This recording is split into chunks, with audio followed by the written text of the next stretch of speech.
The living entity forgets what to do. First of all, he makes a determination to act in a certain way, and then he is entangled in the acts and reactions of his own karma. After giving up one type of body, he enters another type of body, as we put on and take off old clothes. As the soul thus migrates, he suffers the actions and reactions of his past activities. These activities can be changed when the living being is in the mode of goodness, insanity, and understands the sort of activities he should adopt. If he does so, then all the actions and reactions of his past activities can be changed. Consequently, karma is not eternal. Therefore, we stated that the five items, Isvara, Jiva, Prakriti, time, and karma, four are eternal, whereas karma is not eternal. The supreme conscious Isvara is similar to the living entity in this way. Both the consciousness of the Lord and that of the living entity are transcendental. It is not that consciousness is generated by the association of matter. That is mistaken idea. The theory that consciousness develops under certain circumstances of material combination is not accepted in the Bhagavad Gita. Consciousness may be pervertedly reflected by the covering of material circumstances, just as light reflected through color glass may appear to be a certain color, but the consciousness of the Lord is not materially affected. Lord Krishna says, Maya dayaksane prakritra. When he descends into material universe, his consciousness is not materially affected. If he were so affected, he would be unfit to speak on transcendental matters as he does in the Bhagavad Gita. One cannot say anything about the transcendental world without being free from materially contaminated consciousness. So the Lord is not materially contaminated. Our consciousness at the present moment, however, is materially contaminated. The Gita teaches that we have to purify this materially contaminated consciousness. In pure consciousness, our actions will be dovetailed to the will of Isvara, and that will make us happy. It is not that we have to cease all activities. Rather, our bodies are to be purified, and purified activities are called bhakti. Activities in bhakti appear to be like ordinary activities, but they are not contaminated. An ignorant person may see that a devotee is acting or working like an ordinary man, but such a person with the poor fund of knowledge does not know that the activities of the devotee or of the Lord are not contaminated by impure consciousness or matter. They are transcendental to the three modes of nature. We should know, however, that at this point our consciousness is contaminated. When we are materially contaminated, we are called conditioned. False consciousness is exhibited under the impression that I am a product of material nature. This is called false ego. One who absorbed in the thought of bodily conceptions cannot understand his situation. Bhagavad Gita was spoken to liberate one from the bodily conception of life, and Arjuna put himself in this position in order to receive this information from the Lord. One must become free from the bodily conception of life. That is the preliminary activity for the transcendentalist. One who wants to become free, who wants to become liberated, must first of all learn that he is not this material body. Mukti, or liberation, means freedom from material consciousness. In the Srimad Bhagavatam, also the definition of liberation is given. Mukti means liberation from the contaminated consciousness of this material world and situation in pure consciousness. All the instructions of the Gita are intended to awaken this pure consciousness, and therefore we find at the last stage of the Gita's instructions that Krishna is asking Arjuna whether he is now in purified consciousness. Purified consciousness means acting in accordance with the instructions of the Lord. This is the whole sum and substance of purified consciousness. Consciousness is already there because we are part and parcel of the Lord. But for us, there is an affinity of being affected by the inferior modes. But the Lord, being the supreme, is never affected. That is the difference between the supreme Lord and the conditioned souls. What is this consciousness? This consciousness is I am. Then what am I?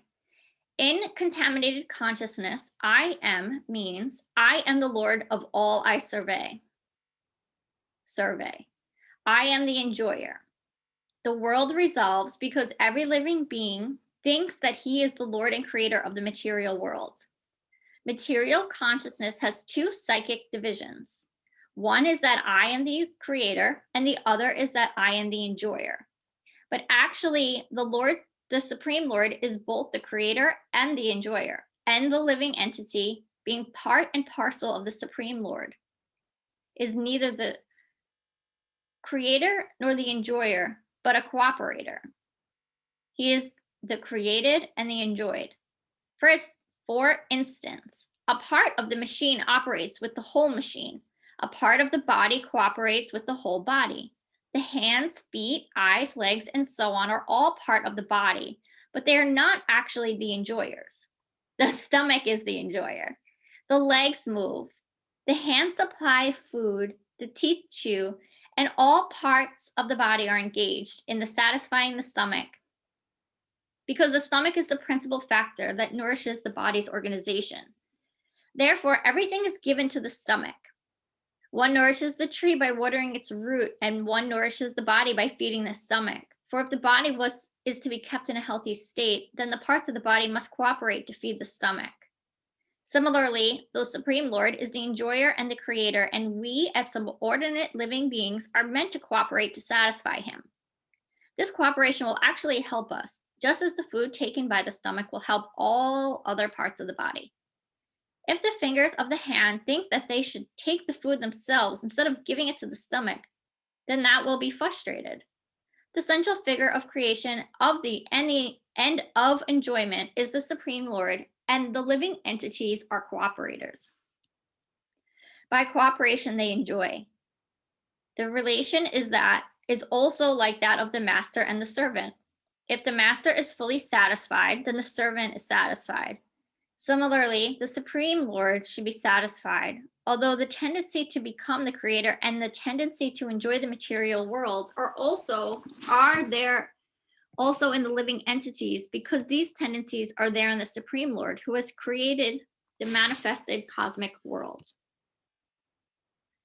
We shall find, therefore, in the Gita that the complete whole is comprised of the Supreme Controller, the controlled living entities, the cosmic manifestation, eternal time, and karma or activities, and all of these are explained in this text.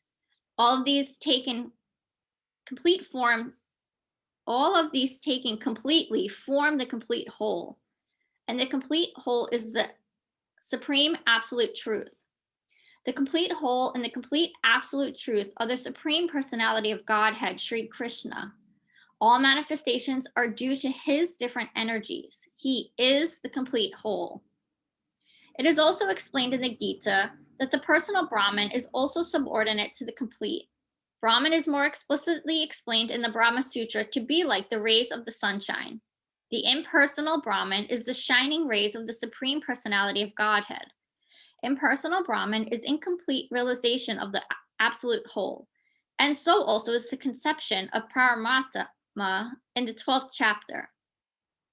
There it shall be seen that the Supreme Personality of Godhead, Purusatma, is above personal Brahman and partial realization of Paramatma. The Supreme Personality of Godhead is called Saksidananda Vyagra. The Brahma Samhita begins this way.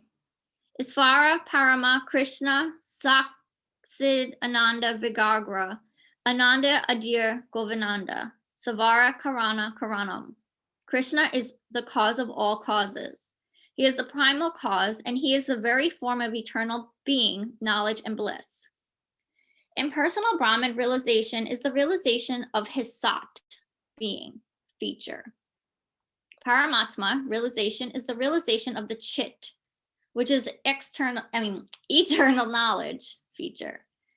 But realization of the personality of Godhead, Krishna, is realization of all the transcendental features, Sat, Nat, and Ananda, Ananda being the being, knowledge, bliss, incomplete, Viagra form.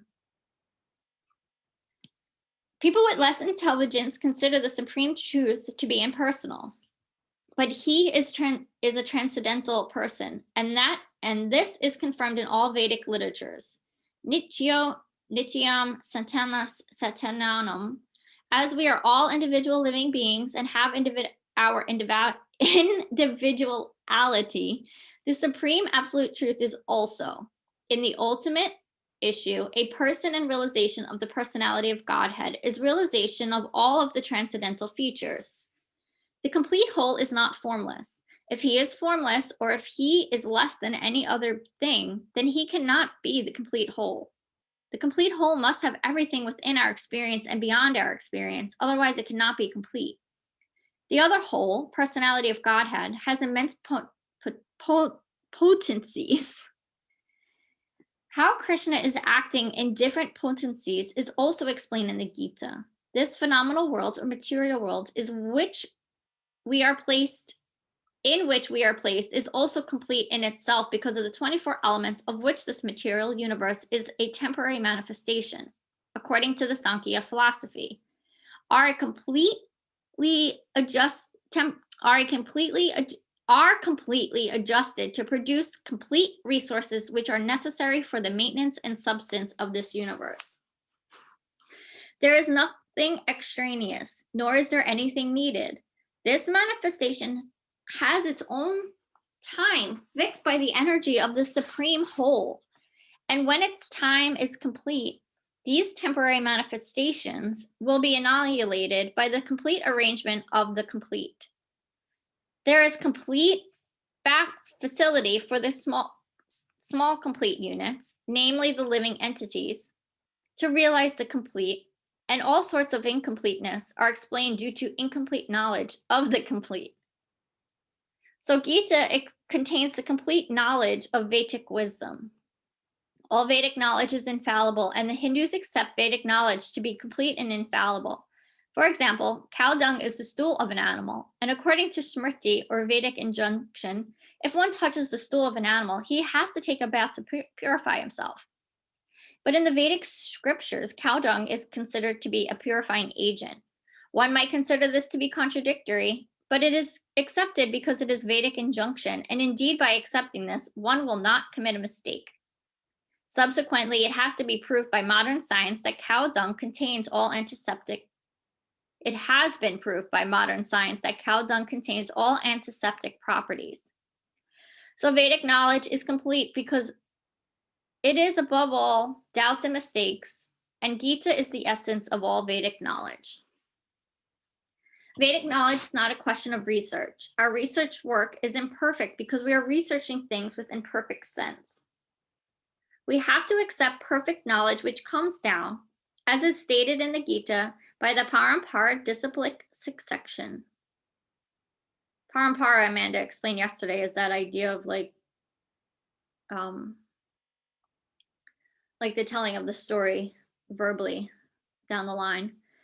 We have to receive knowledge from the proper source in disciplic succession, beginning with the supreme spiritual master, the Lord himself, and handed down to a succession of spiritual masters. Arjuna, the student who took lessons from Lord Sri Krishna, accepts everything that he says without contradicting him. One is not allowed to accept one portion of the Gita and not another. No, we must accept Gita without interpretation, without deletion, and without our own whimsical participation in the matter. The Gita should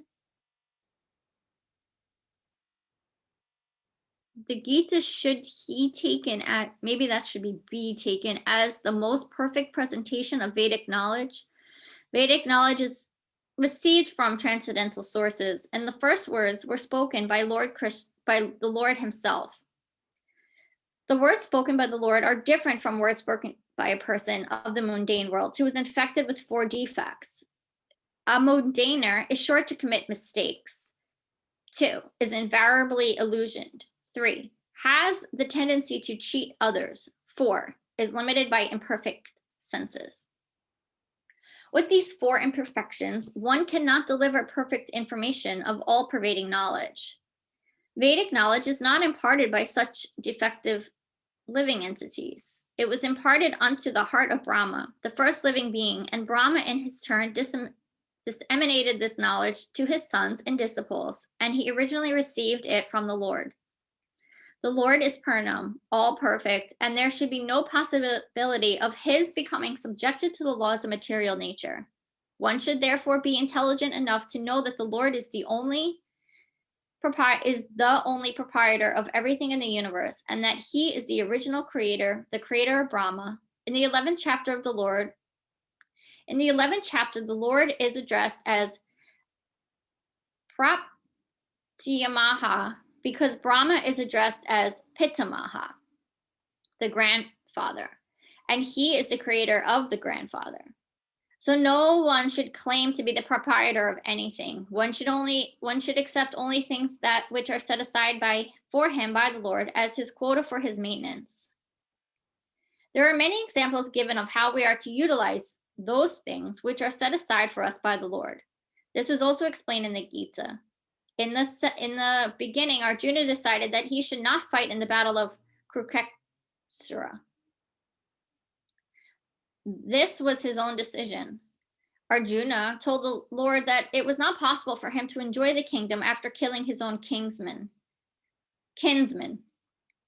This decision was based on the body because he was thinking that the body was himself and that his bodily relations or expansions were his brothers, nephews, brother-in-law, grandfathers, and so on. He was thinking in this way to satisfy his bodily demands.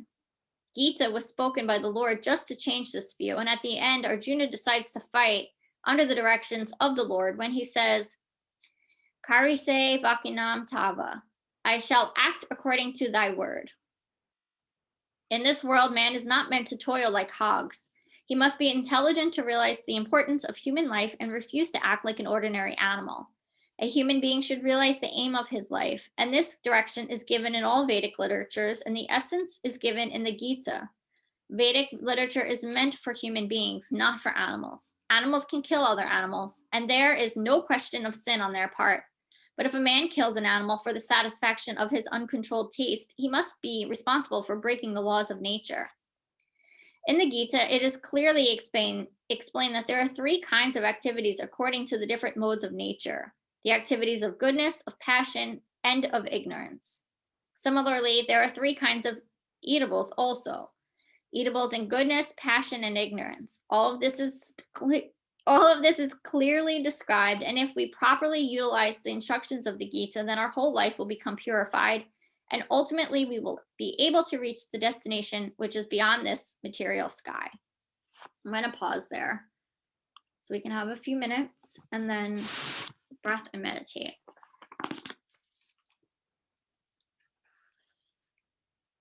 Where did I leave off?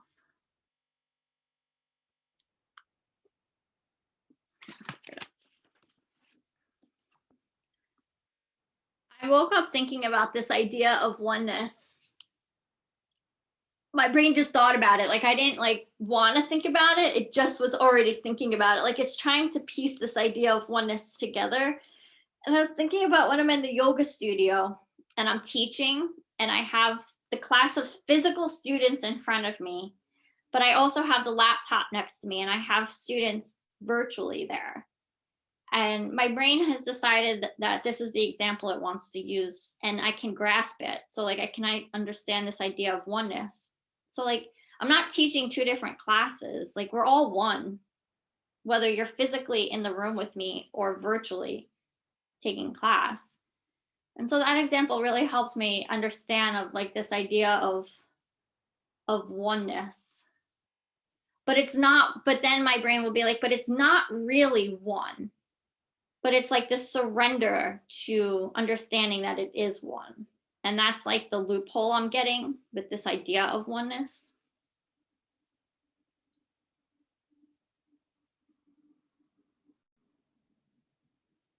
Yeah.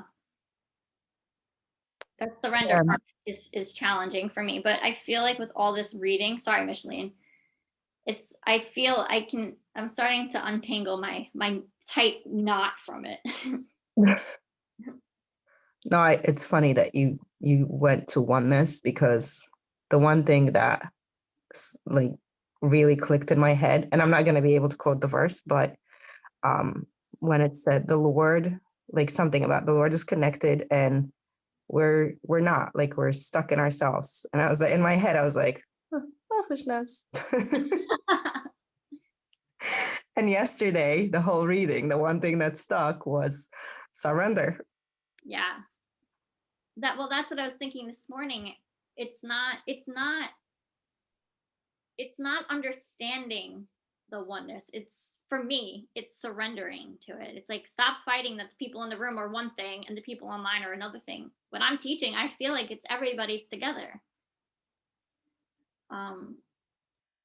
And the other thing too is when I was reading, I noticed yesterday when Amanda was reading, she was shifting some of the words when it would say like supreme Godhead or Lord, she was putting Krishna into that. So when I was reading today, I was getting uncomfortable with these words. Like, I'm not comfortable with the word Lord. But I was forcing myself to say it and reading it as they told it to me instead of translating it to Krishna, because it's all one word. And I have to retrain my brain that when I hear Lord, to not go hide under the rug. Like, I can just I'm trying to like mentally train my brain that when I hear the word Lord, for me, as you know, last year I decided to call it Universe Unicorn. And so this is what I have been translating myself in my own head, because it's all the same. It's no different. Or at least that's what they're trying to teach me, I feel like. Although I do have a hard time when they said, and I don't know much about Vedic literature, but I think because we've been in such a scary world and the way we've been taught things, it's hard for me to surrender to this idea that it's Vedic way or no way, kind of, I feel like they're saying. It's like, well, we say all animal poop is bad, but except for cow poop, it's good. And it's like, and everyone's supposed to just believe this, but I immediately just want to question everything because this is what I've been trained to do in my life. So that part is a little bit hard to, and I'd be curious to see what Amanda had to say on that now, because I know this book is a little old. But I'm taught to just question everything now because I'm afraid I don't trust people when they tell me things. But I think that comes down to faith in any situation. That do you trust and have faith that what you're being told is the right thing to do and just follow it? Because I'm the same as you, Pam. I like to have proof. My brain needs to have proof of things, so I don't just want to accept what people tell me. I feel that it's my responsibility to have the proof. I feel like I should. And if I was just to follow along, then I'm being less than thorough. You know what I mean? That's the way I feel. And so I get the same idea from you. When I was reading that, I was like, well, that's all about faith, which I don't know that I have. Because I want the science of it. I want the scientific proof of things to be able to go along with it. And then, because of the older text, the way the master follows the servant follows the master without questioning, and that makes the servant, if the master's happy, the servant's happy. That kind of ruffles my feathers a little. No, I don't think so. Yeah, but I understand the context of where it was being said. I get the context of it, but those are the kind of things, like, questions pop into my mind, like that blind faith of just following a master has been shown to be problematic over and over in the world. And so I think we've learned that you don't have, I don't know, but I've learned, can't speak for other people, I have learned that I don't have blind faith. I need to have some kind of, and the proof could be something not scientific. The proof could be something like yoga makes me feel better. So that's my proof. Yeah. when I practice, when I get on my mat every day and I practice, I feel better. And when I don't, I feel different. And it doesn't mean I do every day, because I don't have the discipline, and I want to have that discipline, but that's my proof. So it's not scientific proof, but that's my proof. And I do need to have proof somehow for me. Yeah. Well, isn't the body science? Yeah. It is science. Yeah. It's definitely science. Oh, yeah. And they've studied the science behind it, that yoga does make you feel better.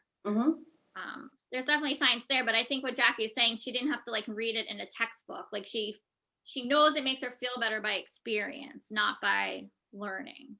Right. So there is some things that I do want to learn. I do want to get into the text and learn and all the rest of it. That's why, this is interesting.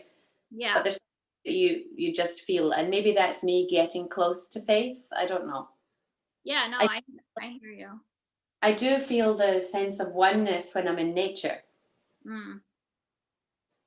I can get there to a feeling and sense of oneness in nature. It's a little bit more difficult when you're in a man-made building, but I do feel it in nature. Jackie, I just started this yesterday, and if anyone else wants to be part of it, I also want to do yoga every day, but I'm gonna do it in a specific way. I'm gonna wake up and do 3 sun salutations every morning, and I did them this morning, and I feel great. I did them last night, but now it's day 1, and you know how day 1 of your goals go, Yeah. But Yeah. it's a simple thing to do. Yeah. Well, I don't want to label it. Maybe it's not so simple for some people, but just doing 3 sun sals in the morning, that's yoga. And then you can check it off for the day. Yeah. Even if you're going to take a class later. And I didn't even do chaturanga. I just did East chest chin 3 times. I didn't feel ready for chaturanga this morning. So I got my 3 sun sals in. So I'm going to start doing that before. I felt like I needed some movement. I need a spark, like a plug put into me with this hibernation. But let's start doing some breath work and meditate so we stay on time.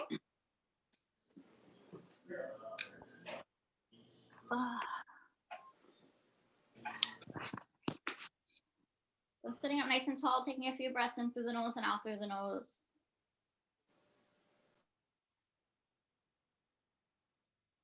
And I'll guide you through some rounds of alternate nostril breathing. If you're not comfortable doing that, you can just continue breathing in through the nose and out through the nose.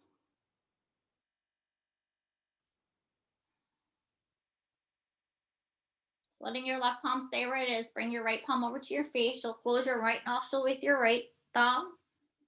And you'll close your left nostril with your right ring finger. You can either fold the fingers into your palm or place them on your third eye. We'll take a deep breath in and out through both nostrils.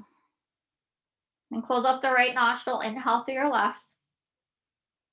Close left, exhale right. Inhale right. Close right, exhale left. Inhale left. Close left, exhale right. Inhale right. Close right, exhale left. Take 5 more rounds like that. If you have the locks and retention in your practice, go for it.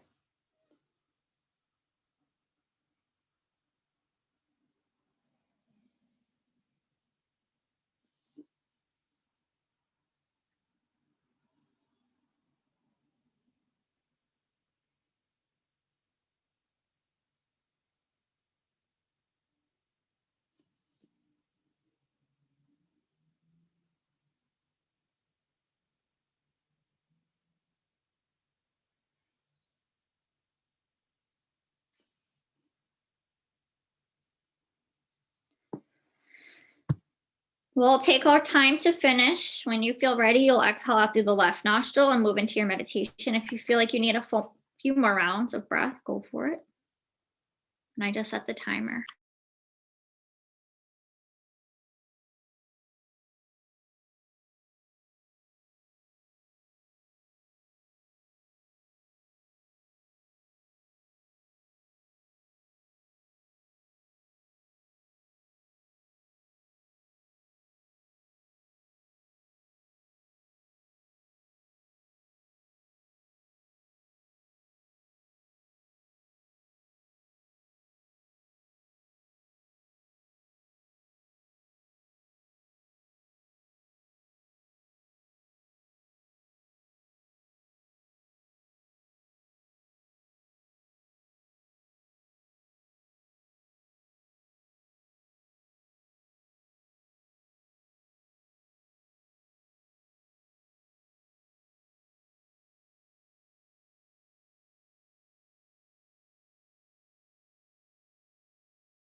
Bringing hands to heart.